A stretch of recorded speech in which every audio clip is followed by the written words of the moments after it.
Repubulika Demokarasi ya Kongo ejo bundi kuwa kabiri yongeye gusaba urukiko mpuzamahanga mpanabyaha ICC gusuzuma icyo yise ukwibwa k'umutungo kamere wayo bikozwe n'ingabo z'u Rwanda n'inyeshyamba z'umutwe wa M23. Uru rukiko rusanzwe ruri mu iperereza mu burasirazuba bwa Repubulika Demokarasi ya Kongo kuva mu mwaka 2004. Ntibizwi niba ubu busabe bushya buri butume iperereza ryagurwa.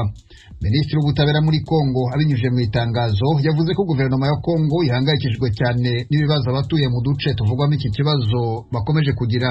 Intego y'ubu busabe bushya bwatanzwe na Kongo ni ugukora iperereza no guhana umuntu uwo ari we wese waba waragize uruhare mu ihungabana ry'uburenganzira bwa muntu muri iki gihugu hagati y'umwaka 2022 2023.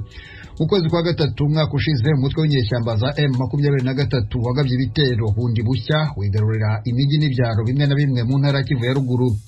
Intambara yabaye muri aka gace yatumye abarenga miliyoni imwe bahunga. Kongo ishinja u Rwanda gushyigikira umutwe wa M23 ariko u Rwanda rukabihakana. Urukiko mpuzamahanga mpanabyaha nta byinshi rwavuze kuri iki kibazo uretse kuba ruzasuzuma ibyaha by'intambara n'ibyibasiye inyokomuntu byakorewe muri iki gihugu kuva mu kwezi kwa karindwi mwaka 2002 mu ntara ya Ituri muri Kivu ya ruguru n'iyepfo. Kugeza ubu urukiko rumaze guhamya ibyaha bakuru b'imitwe yitwara gisirikare muri Kongo batatu, umwe rwamuhamije ibyaha by'intambara, abandi bahamya ibyaha by'intambara n'ibyibasiye inyokomuntu kubera uruhare bageze mu mahano yabereye mu burasirazuba bwa Kongo. Biteganijwe ko umushinjacyaha mukuru w'urukiko mpuzamahanga mpanabyaha Karim Khan azasura umurwa mukuru wa Kongo Kinshasa n'intara zazahajwe n'imitwe y'inyeshyamba muri uku kwezi kuva tariki ya 28 kugeza 31. Umusore w'imyaka 19 y'amavuko akurikiranyweho icyaha cyo gushaka kugirira nabi perezida wa Leta Zunze Ubumwe za Amerika nyuma yaho kuwa mbere w'iki cyumweru agongesheje ikamyo bariyeri iri hafi y'ingoro y'umukuru w'igihugu Maison Blanche. Temistokle Mutijima akomeza inkuru. Nk'uko byatangajwe n'ishami rya polisi rishinzwe kurinda za parike, Saivashit Kandura, umuturage wa leta ya Missouri rwagati muri Leta Zunze Ubumwe za Amerika, yatawe muri yombi imbere gato y'isaa 4 z'ijoro ryo kuri uyu wa kabiri atwaye imodoka yakoresheje iyo mpanuka. Serija Thomas Twainame, umuvugizi w'iri shami rya polisi, yavuze ko ibimenyetso bya mbere by'iperereza bigaragaza ko uyu musore yagonze abigendereye bariyeri za pariki ya Lafayette iteganye na Maison Blanche.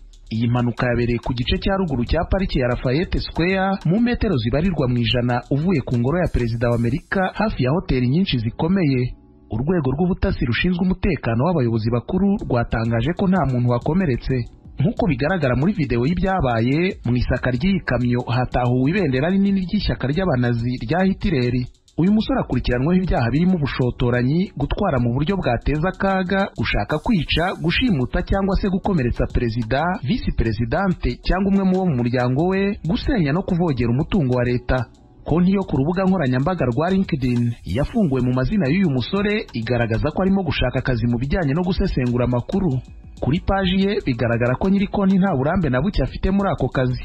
Isoko zitatangajwe zaganiriye n'ikinyamakuru Washington Post zavuze ko nta ntwaro n'imwe yasanzwe muri iyi kamyo.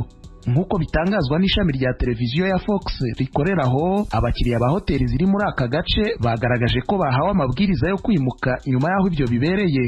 Video yashyizwe kuri internet n'umunyamakuru w'iyi televiziyo yerekana irobi irimo gusaka igice cy'inyuma cy'iyi kamyo. Igisirikare cya Ukraine ejo kuwa gatatu cyatangaje ko habaye isibaniro ry'intambara ikomeye hagati y'ingabo z'igihugu n'iz'Uburusiya i Bakhmut na Marinka mu burasirazuba bwa Ukraine. Oriane Tangishaka arakomeza. Igisirikare cya Ukraine kivuga ko mu ntambara iri kibera muri utwo duce biboneka ko Uburusiya bushobora gukoresha amamisire hamwe n'ibindi bitero byo mu kirere.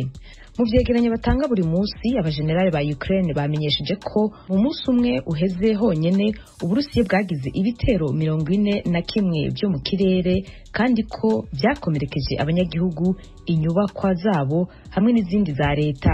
Umuvugizi w'ubushikiranganji bujejwe kwivuna abansi bwa Amerika, Brigadier General Pat Ryder, yabwiye abamenyeshamakuru ku munsi wa kabiri ko intambara mu karere ka Bakhmut itoroshe. Uburusiya butangaza ko bwafashe igisagara ca Bakhmut kimaze igihe kitari gito kirangwamwo intambara ikomeye. Yamara Ukraine ivuga ko igifise mu minwe yaco ibice bimwe bimwe byo hanze y'ico gisagara. Brigadier General Ryder avuga ko umugwi w'abasirikare bayobowe na Amerika mu gufasha kwivuna abansi muri Ukraine ku munsi wa kane biteguriye kuganira ku twigoro two gukoresha uburyo bwo kurwanira mu kirere biturutse ku butaka bwa Ukraine, gutanga ibikoresho hamwe no gutanga imyimenyerezo yo gukoresha indege z'intambara z'ubwoko bwa F-16. Amakuru avuga hirya no hino ku isi tuyasoreze mu Budage aho polisi yahagurukiye amatsinda y'abaharanira kubungabunga ibidukikije nyuma y'aho chancelier w'icyo gihugu avuze ko bamwe muri bo bakora ibidatunganye. Oriane Itangishaka. Kuri uno munsi wa gatatu igipolisi cy'Ubudagi casatse inyubakwa 15 zikorana n'ishirahamwe Last Generation riharanira ineza y'ibidukikije. Bongeye bafata bimwe mu bikoresho byabo babitwara kubisuzuma mu matohoza y'ingene iryo shirahamwe rikoresha amafaranga yaryo. Ivyo bikorwa igipolisi kirimwo ni ikimenyetso c'uburyo amareta y'ibihugu bitandukanye vya Buraya bitacihanganira imyerekano igenda irakogwa igahungabanya umutekano. Bibaye uko kandi mu gihe hari haciye iminsi mike chancelier w'Ubudagi ashikirije ijambo rivuga ko ingendo z'iyo migwi irimwo imigambi y'ubuterasoni budasanzwe. Abagize iyo migwi gira imyerekano mu Budagi bagenda bugara amayira mu ntumbero yo kuremera leta cyane kugira ngo ifate ingingo zikaze zijanye n'ihindagurika ry'ibihe. Umuvugizi w'ishyirahamwe riharanira ineza y'ibidukikije Last Generation avuga ko ibikorwa by'igipolisi byo kuza kubasaka byabagize ko ingaruka mbi nyinshi ariko ko badacika intege mu bikorwa barimwo. Yongeye ahamagarira abantu kubashigikira mu myiyerekano bimirije gukora i Berlin no mu bindi bisagara.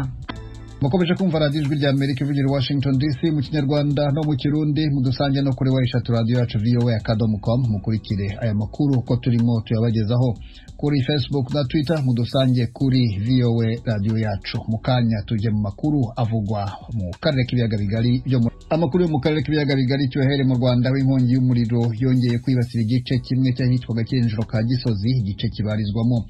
Inzego z'ubutegetsi ziravuga ko umuntu umwe hari umaze kumenyekana ko yaba yahitanywe n'uwo muriro. Inkomoko yawo ntiramenyekana. Abahakorera baravuga ko imitungo yabo yahiriyemo imaze kubarurwa igera kuri miliyari y'amafaranga y'u Rwanda. Asumuta Kaboyi arakomeza. Ako Gakinjiro ka Gisozi kari mu karere ka Gasabo mu mujyi wa Kigali, hahuriramo abacuruzi banyuranye, hagaragaramo abacuruzi bikomoka ku mbaho, ibyuma ndetse n'ayandi maduka magari ahakorera. Iyi nkongi yabaye ku mugoroba kuri wa kabiri, abakora muri aka Gakinjiro bakiri mu kazi. Benshi mu babonye iyo nkongi bavuga ko itari isanzwe. Abo baturage Ijwi rya Amerika ryabasanze mu bikoresho byabo byari byahindutse umuyonga.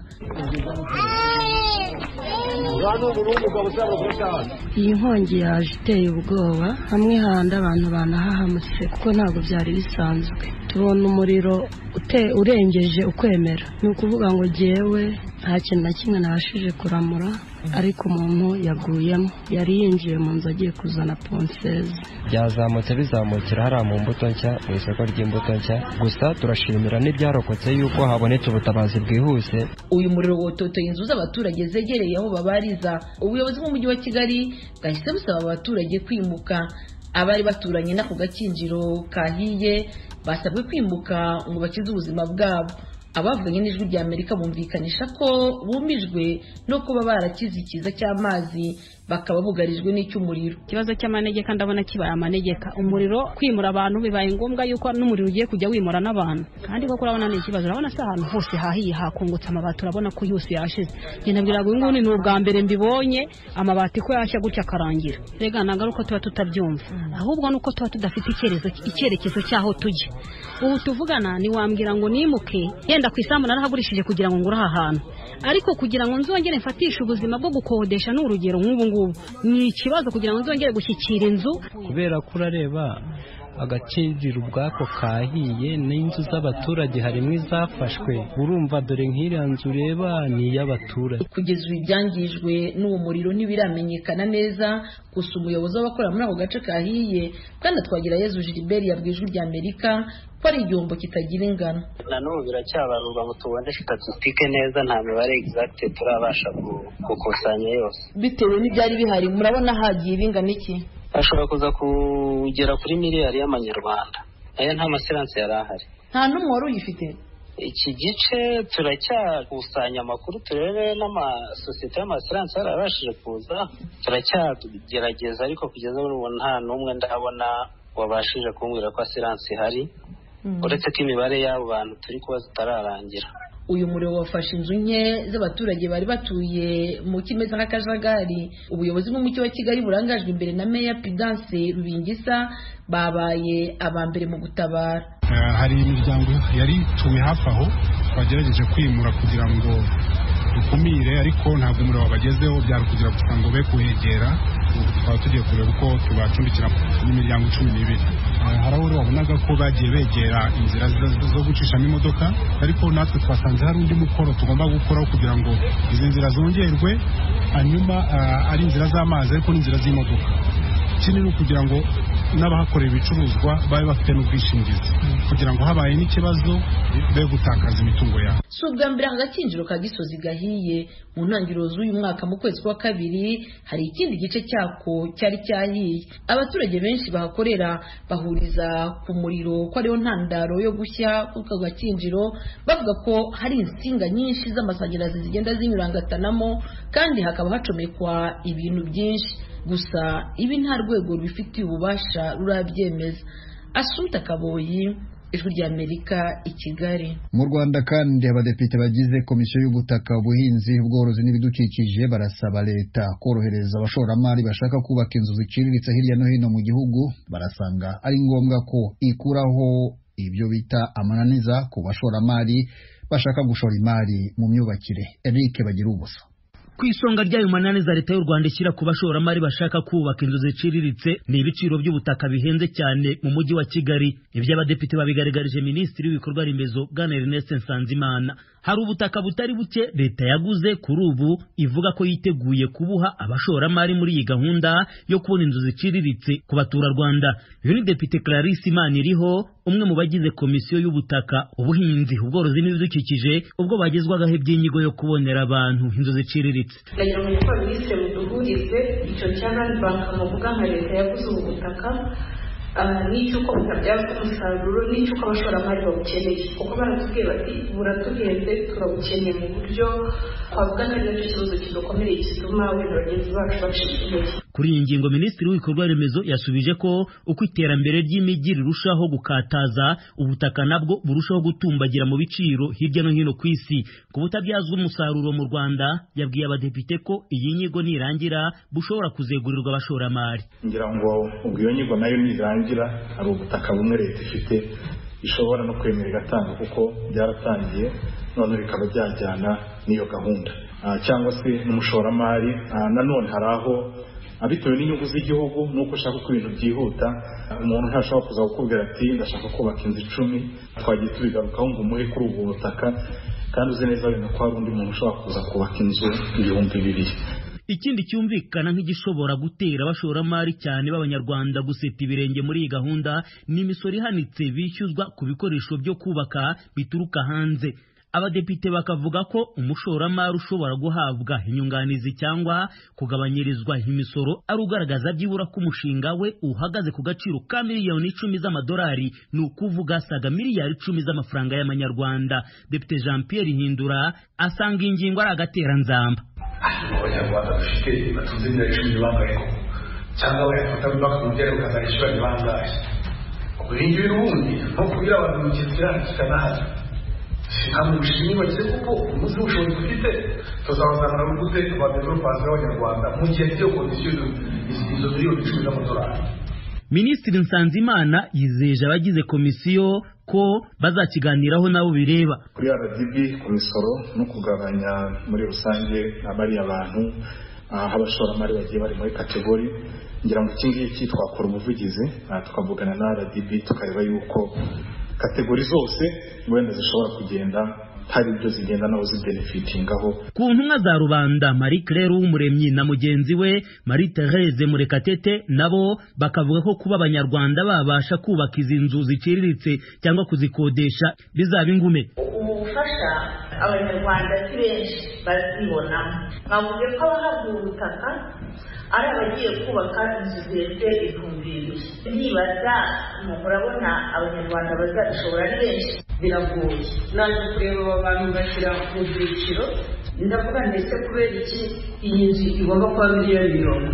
Ufatiye ku bisobanuro bya Minisiteri y'ibikorwa remezo ku nyigo y'uyu mushinga wo kubaka inzu ziciriritse hirya no hino mu Rwanda, abantu binjiza kuva ku busa kugera ku mafaranga 200,000 bashobora gukodesha inzu ifite agaciro ka miliyoni 40 z'amafaranga. Abashoramari bo bakavuga ko ahubwo iyo nzu ishobora kwigondera umuntu winjiza hagati y'amafaranga 500,000 n'700,000. Leta y'u Rwanda mu izina rya Minisitiri w'ibikorwa remezo ivuga ko igiye gushyiramo ukuboko kwayo kugira ngo iyi gahunda irusheho kwihuta no kujya mu murongo unoze. Ababarirwa mu cyiciro cya mbere kuri aya mazu aciriritse nibo benshi bari ku mpuzandengo ya 50.8%. Icyiciro cya kabiri ni abashobora kwinjiza hagati y'amafaranga 200,000 na miliyoni n'ibihumbi 200 bagize 46.5%. Naho icyiciro cya nyuma ni abinjiza kuva ku mafaranga angana na miliyoni n'ibihumbi 200 kuzamura, bihariye 2.7% nk'uko ubutegetsi bubitangaza. Leta ikavuga ko kugeza ubu ifite abashoramari benshi batandukanye baturuka impande zose z'isi bifuza kwinjira muri iyi gahunda, barimo abanyakanada, abanyamerika n'abandi. Gusa hagakomeza kuzamuka impungenge ko bamwe mu bashoramari bari batangiye imishinga